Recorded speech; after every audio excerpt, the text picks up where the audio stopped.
Consultants, and I was thrilled to have him come here and speak because you know how much I love solar and this whole going green thing. So Robbie, thank you very much for showing up. Thank you. Okay. Hi guys, how are you? I want to start by just thanking Dan for having me here and presenting us with this opportunity. It's wonderful that he's such an advocate of solar as well. I was just telling you before I started the presentation here that it's good to get back to why we're actually doing this and you know, sort of the environmental aspect of it, because sometimes we lose sight of that these days. It becomes all about the finances and how it makes sense and the return on investment and cash flow and all this, crazy talk. But it's nice to get back to why we're doing this in the first place. But I'll start, when you were talking about the Nissan Leaf, that actually kind of reminded me of a circumstance when I was dealing with a particular client. And I think it might kind of help put things into perspective for you guys. One day I approached a client, I went to his house, and he answered the door. He's an elderly gentleman, he's about 88 years old. And I noticed he had a pack of Black & Milds in his pocket. And it was funny because he sat me down at his kitchen table and he asked me, with all due respect, son, I'm interested in solar, I like the idea behind it, but tell me why this is going to make sense for me. I'm 88 years old and I smoke a pack of Black & Milds a day. And I said, you got a good argument there. I can't really argue with that too much, but let's dig a little bit deeper. So I asked him what his financial situation is, and he said, well, I'm on a reverse mortgage. And of course I cringed a little bit, and I was like, this is going to be difficult. So he printed it out for me. He's just a really nice guy, super trusting, and we looked at his statement, and okay, I see here you have $216,000 to live off from now until the day that you go or whatnot. And you have a little savings account here. You're actually accumulating some interest, so that's good for you. I think you're getting about 2.4%, which is still better than what a lot of people are doing. Yeah. So I looked at it, and I said, okay, Wayne, let's hypothetically take $30,000. Let's just use that figure. Let's put it in your savings account at 2.4% interest. What are you going to do on that? And he goes, well, it makes $700 a year. I was like, oh, that's pretty good, right? Well, let's look at that solar system. That's going to save you how much? $2,600 a year. Let's do that. So, 700 versus 2,600 a year for somebody in his situation, it helps budget the little money that he has left. So it's a really good situation. Oh, by the way, we'll wrap that new roof into that for you. And I see you have that electric vehicle out in the driveway. So not only you're not going to ever pay for gas again, you're going to be driving off your solar system, you're going to be carbon neutral, and you're going to be saving $2,600 a year. And he actually did not qualify for what's known as the federal tax credit.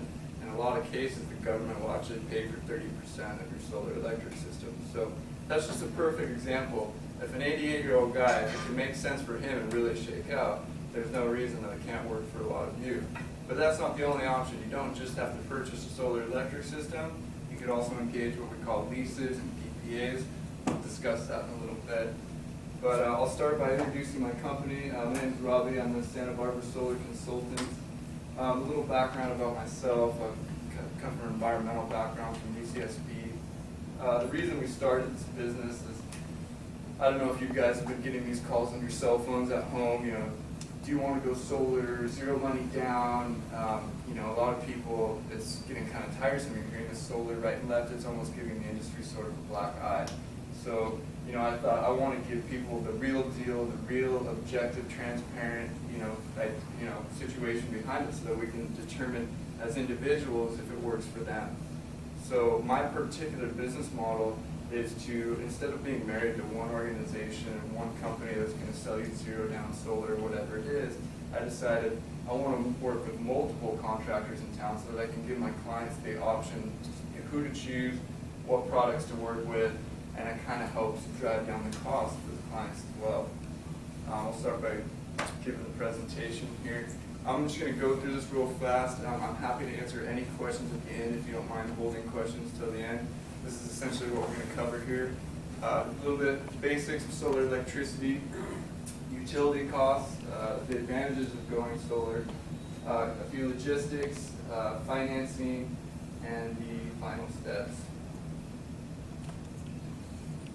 So let's take a look at what's called the net metering program. A lot of people wonder, how does a solar system that produces energy throughout the day save me money, and how does that make financial sense? And this is the answer right here. This is what's known as the net metering program. Essentially, what we have are photovoltaic modules, usually on the roof. Photovoltaic directly translates to converting light into usable energy. So we have this photovoltaic effect on the roof. There's a current that travels through the modules, exits the panels in the form of DC current, which is direct current.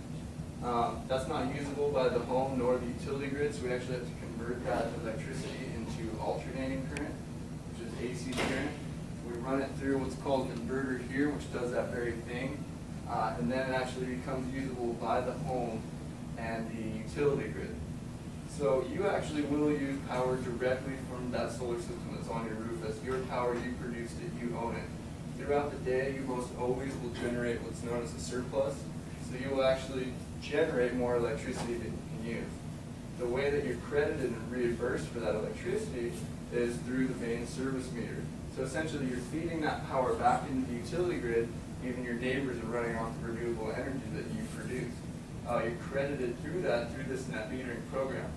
So let's give an example. Let's say you produce 5 surplus hours through the day.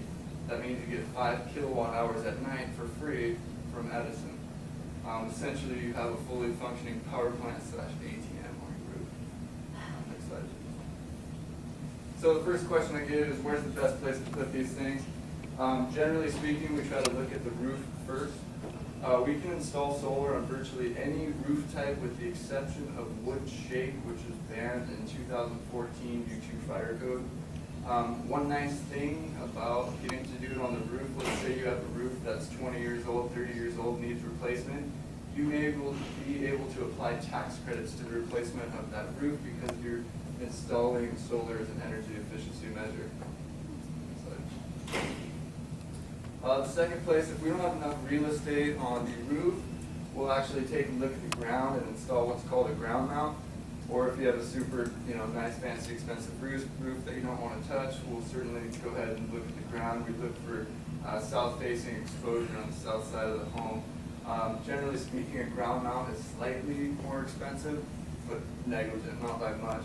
And is yours on the roof or is it ground? I want it on the ground, and the more they talked to me, I went, yeah, that makes sense. I think I'll put it on the roof, and I don't have to worry about it anymore. Probably the best idea. I think it was. But we can do both. So the inverter that I was talking about earlier, this is the unit that converts the working electricity from DC to AC. It's about 2 feet tall by 1 foot wide. Generally, we'll mount this adjacent to your main service panel on the side of the house or in the garage.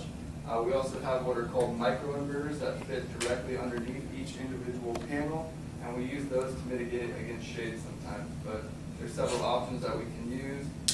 With the inverter, if you get what's called a string inverter here on the right, you can actually scroll through the menu and find out exactly how much power your system's producing at any given time, which is pretty nice. So let's get to the utility costs. I'd like to explain to you a little bit about your electric bill. Many of you might not even see these anymore because you just pay them online and you don't see them, and you're kind of wondering why your bills are so high when you finally do investigate. But I'd like to explain to you exactly how you actually are charged for electricity. So the first thing we look at is what's called the rate schedule, which is on the top left there. If you're a domestic rate schedule, there's a good chance that solar is going to be a good option for you. You are charged through generation charges and delivery charges. The generation charges is the actual the production of the electricity per kilowatt hour, which is the flat rate as seen here. When you pay for delivery charges, it's dependent on what tier of electricity you're using the power in. So if you can see here, there's escalating fees depending on what tier you're using the electricity in, which is reflected by these fees and tariffs here on the right. I don't really have time to go through all these, but at a later time I potentially could. But the takeaway here is this tier structure. Essentially through Edison, what's happening throughout the month is you're actually paying a lot more for electricity at the end of the month than you're paying at the beginning month. It's actually about 2 to 3 times. Recently, they've reduced this tier 5 to tier 4, and it's now a 4-tier structure, thinking that they've done everybody a favor. But what they fail to tell you is that they actually shorten up the kilowatt hour threshold cross into each tier. So essentially, you're migrating into more expensive electricity faster. God bless Clever. them. Yes, very clever. So this is the American Association of Energy Engineers, and they put together this little spreadsheet here that you can actually get off of Edison's website. In 2012, Edison met with the Public Utilities Commission to discuss rate adjustments, which essentially means rate increase. They asked for 40%, believe it or not.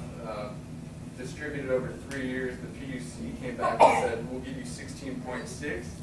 So if you do the math on that, that's about 5% respectively in tiers 1 and 2. So thank God for the PUC.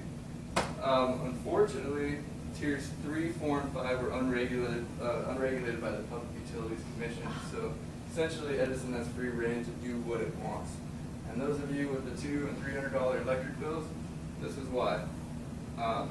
27% 1 year in tier 3, 23% 1 year in tier 4. So you can see this is pretty alarming when you're looking at the escalation of the utilities. Slide, please. Generally speaking, since 1970 here in California, especially with the local utilities, we've seen about 6.7% utility increase over the last few decades. Slide, please. More recently, in the last 8 years, we've seen something very different.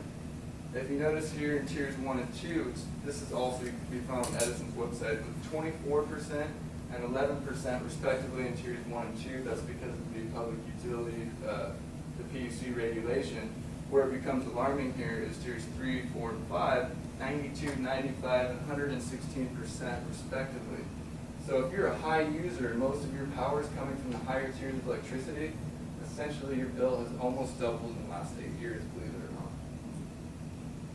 A lot of clients ask me, are these trends going to continue? Is power going to keep escalating at current rates?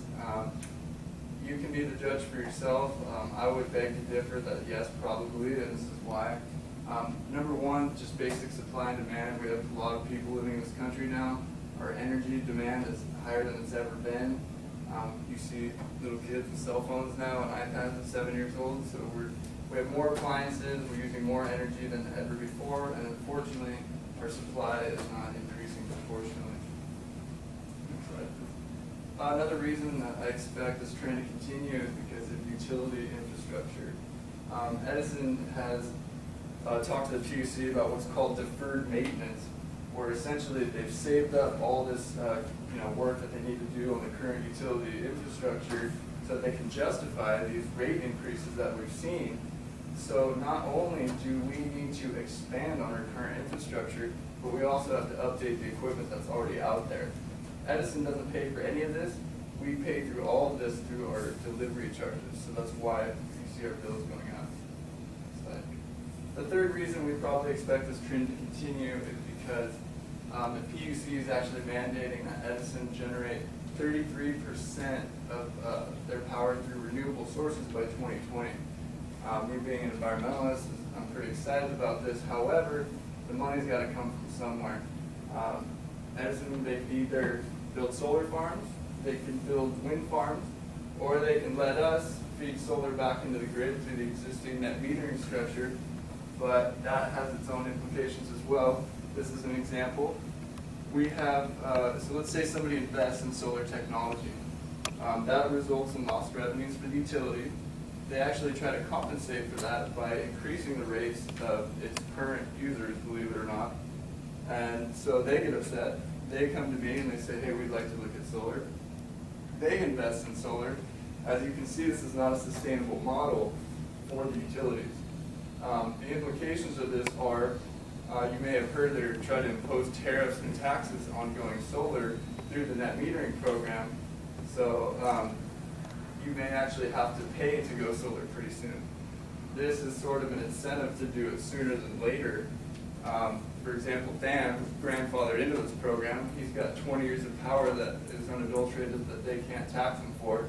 If you sign up under the net metering program now, you won't be subject to any changes. If you were to wait a year or two on this, you potentially could be paying a small fee for going solar. I'll try to sweep through the advantages of solar real quick, but you know, our first and foremost, what we want to do is save you money. Direct monetary savings. That same client that I told you about that had the electric car, his new bill on average is actually negative $80 a month. Statistically, solar actually does increase your property value, and I wonder if you've done the research on this, but I have a few articles I can show you. One thing we assess a lot in the solar world is the return on investment if you decide to purchase a system. The environmental implications are enormous, but you know, we probably don't have too much time to go over it. I'll just say from a personal standpoint, from what I've learned, that if you invest in a solar electric system, you're offsetting your overall carbon emissions by about 60%. So that's pretty huge in terms of sustainability.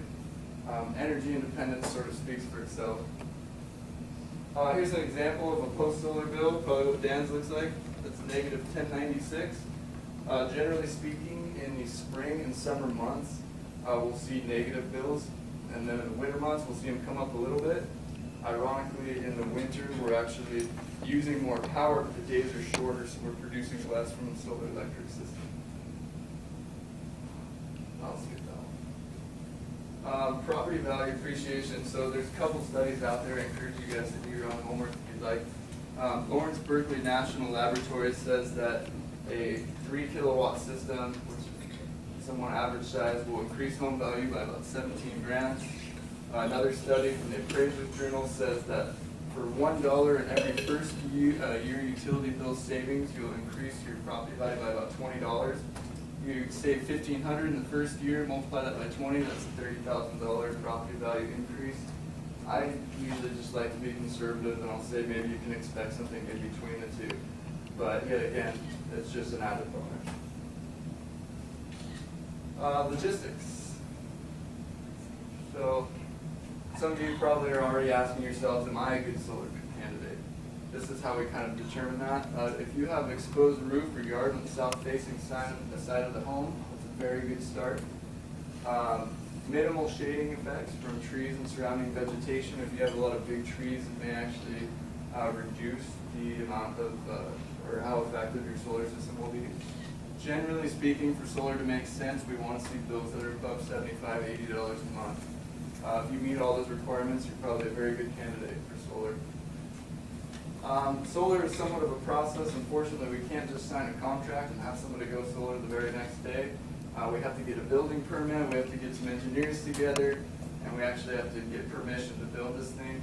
The process usually takes anywhere from 2.5 to 3.5 months before it's fully operational.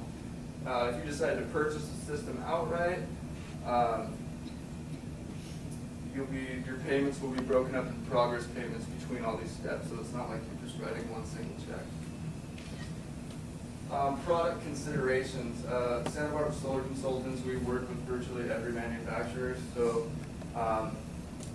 what we look for when assessing product is quality, which is determined by the efficiency of the panel, durability, longevity, the degradation rate, how long the panels last over time, the warranties attached to those panels.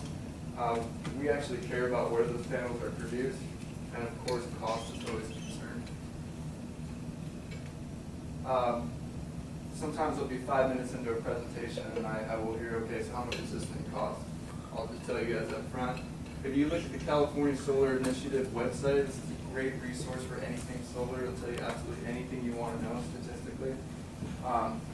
Right here it says that currently the average cost per kilowatt of a solar electric system is $5.95. This is a few weeks old now. I think it's actually dropped to about $5.86. So if you take an average size system, let's say 4 kilowatts, that's 4,000 watts, multiply that by 586, and that would be your out-of-pocket cost for a solar electric system before any credits or incentives are applied.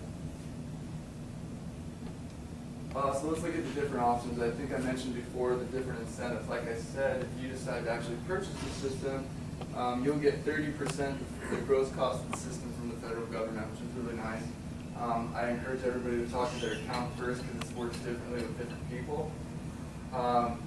There is a small rebate still existing for going solar. It's very small now, and you have to be put on a waiting list. The average person would probably get about $500 from this, but it's not guaranteed because you are put on a waiting list now. I will say some people are disappointed that the rebate is pretty much expired, but you have to consider that the price of photovoltaic modules. When did that expire? Well, they still offer, but you have to be put on a waiting list, so it's 20 cents a watt now. Did it change just as we went into 2014? Well, even a couple months before that. You can still get it, you just put it on a waiting list, so you may not get it anymore. It's kind of rolling the dice. So. But the price of modules is as low as it's ever been in history. So when you guys went solar, I'm sure there's maybe a substantial rebate offered, depending on how long ago you did it. It was wonderful. I think, you know, the solar alone was about 15,000. I think between the car we got on the state rebates and the federal rebates and the solar, it was a total of about 35,000. Wow. Within 2013, that's when we did it all. Bam, bam, bam. Yeah, I was in 09, and I got, the system was about 50 grand. It was 37 panels with 5.7. My bill was $4 a month. Now they're paying me because I'm going way over, but I think I got 19,000 back. Right. That's why That's awesome. Yeah. Yeah, those incentives were great. We can still get creative with it, and we can still make solar make a lot of sense. To be honest with you, even more sense than back then. You know, an average system, I think you said you paid 50 grand for 5.9, 5.7. Yeah, 5.7. You probably paying, you know, less than 30 grand for the same system now. So, but it works for you, and you can tell it's saving you a lot of money. Absolutely. And had you waited, you would have lost out on all those savings. Yeah. So you do it now, you just save all the way through. So there's different options, as I suggested, for going solar. You don't have to buy a system. You don't have to spend your own money if you don't want to. I know we talk about OPM here a lot. Love that. Use OPM. Use other people's money. Use whatever money you want. Just go solar. You can own it. You can finance it. You can lease it, or you can engage in a power purchase agreement. I'm going to briefly touch on all these points. There are plenty of advantages to owning a system. Becomes your asset. You have a payback period. And once that system is paid off, everything is money in your pocket, with the one consideration that, you know, there is a substantial initial expense up front. But ownership is definitely a great way to do it. This is the way you're going to see the best return on investment.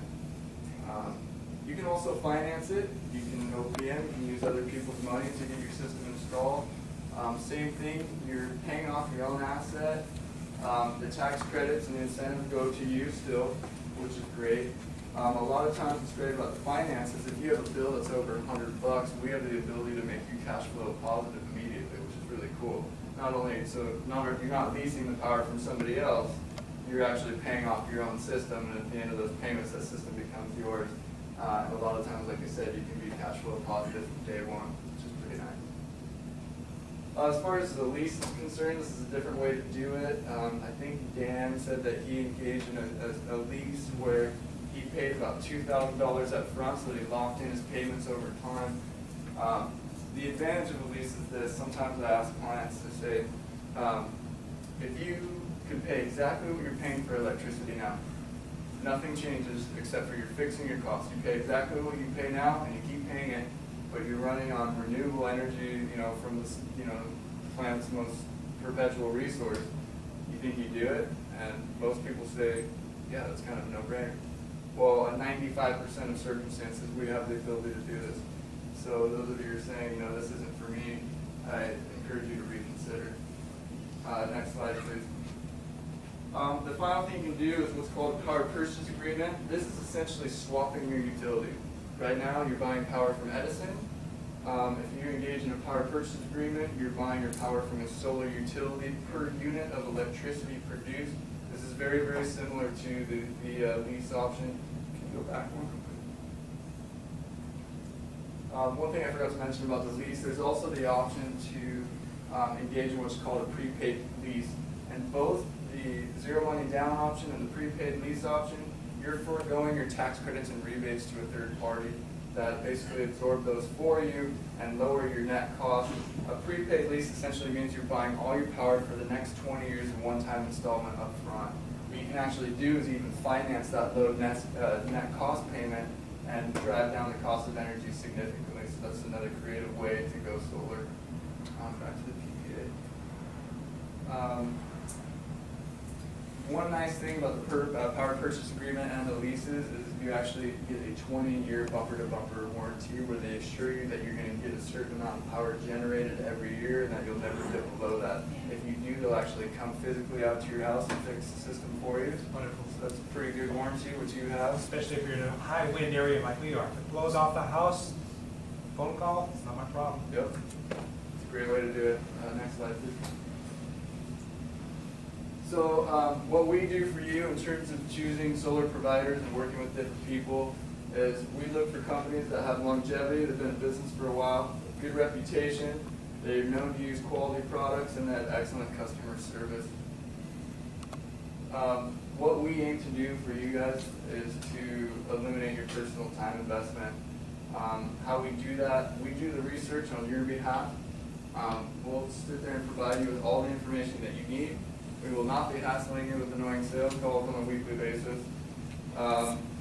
We will get competition. We'll seek apples to apples bids for you. We can get the same product from various providers, and you can work with the company that you want. We'll assess all the financial options. Depending on what your particular financial situation is, you could be using any one of those particular methods. We'll do a deep dive on your particular situation and figure out exactly what's going to be the best financial option for you. And we'll gather all the company information and tell you about all the different companies that we work with. So that's essentially it. Let us help you if you guys have any questions at all regarding solar.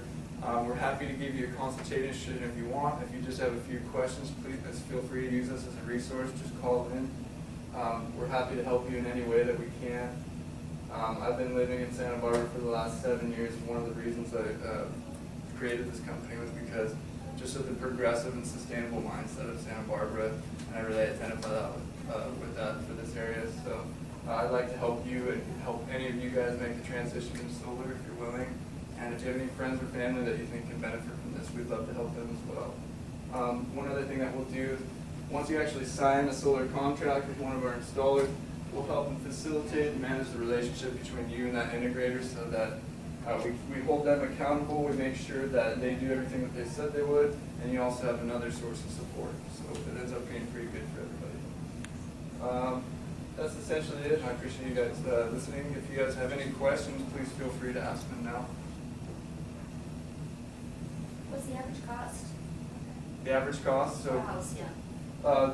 back to that slide that I showed you earlier from the CSI website, you're going to have to go there. Average system is about 4,000 watts. Multiply that by about 586, you're looking at about $23,000 out of pocket before incentive. If you apply for that tax credit, your net cost comes down to probably below $17,000, $15,000 depending. For a lifetime, What's that? that's for a lifetime. That would be if you own the system. Now you can install that same system, zero money down, like Dan did. So there's different options, and depending on what you want to do. One way that I like to kind of quantify it for people is if you invest in a system, you're going to have a return on investment anywhere between 10, I've seen it as high as 30%. If you engage in a lease like Dan did, you're probably going to see savings on your electric bills of approximately 20 to 30%. So you're either going to get savings on your bills or you're going to get a return on investment. From an investment standpoint, anything between 50 and 30% to me is pretty good, and we see that all day long. So, I just need a little clarification about the inverter. mm-hmm. So you have Edison, and they're powering your house, but you've got this inverter. Are the two somehow symbiotically creating the electricity? How does that? I need more clarification of. Okay, you got your inverter, you've got that, but your bill has gotten lower. How does, So your actual the you have panels the surplus. create the electricity. That electricity flows into your inverter.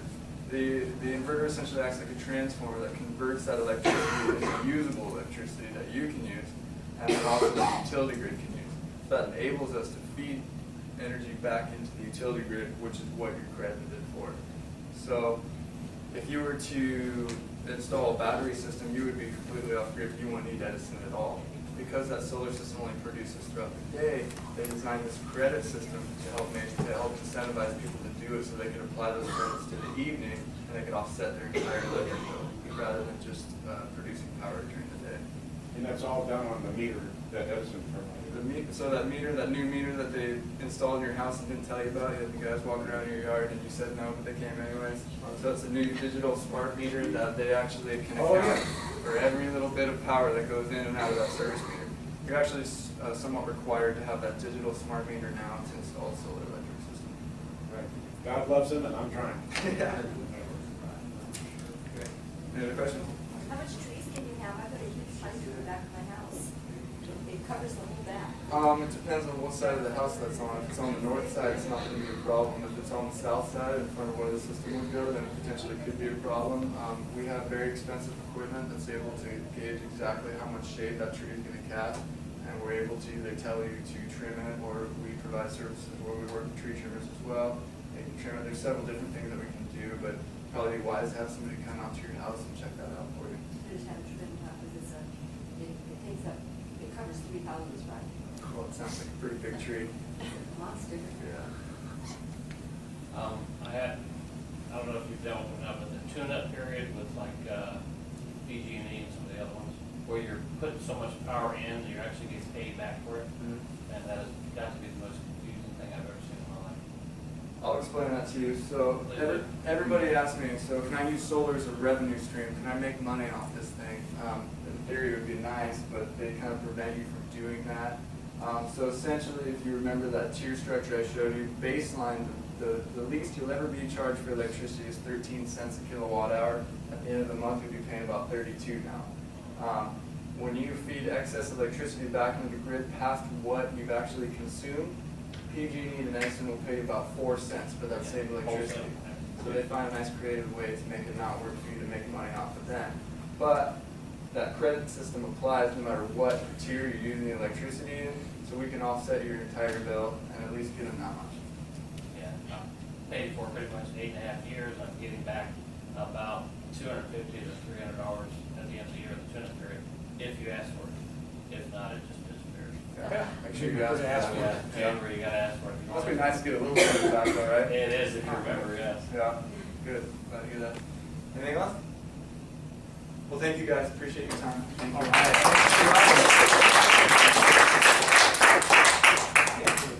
So, great information Robbie's got here. I'll tell you, it is so nice to see this thing keep moving forward, people heading this direction. And here's where I think the battle is going to go. This is just my opinion, and you know what they say about opinions, right? Everybody's got one? There's a battle with the utility companies, and they're trying to, like Robbie said, maybe charge people for going solar and still try to get money for their infrastructure and all that. And so some of the solar companies have said, okay, so the way that we're going to deal with that is that we are eventually going to be putting batteries in your house, and we're going to just cut you off the grid completely, and they can take their utility company and do whatever they want to with it, okay? So that will happen eventually. More that's going to happen. And when it happens, that's going to force the utility companies to do even more.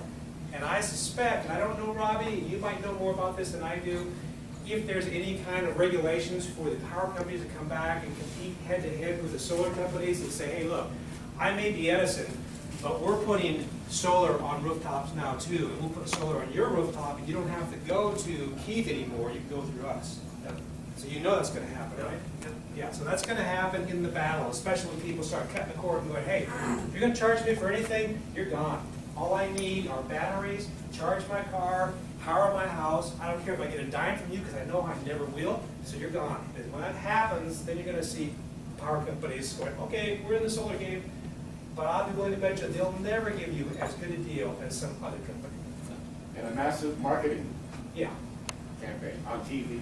Yeah. So we're going to take a quick little break. I'm going to get Kathy up here with her laptop, and she's going to give you guys some great information on real estate. And you guys grab a little bit more wine, and we will be right back. Okay.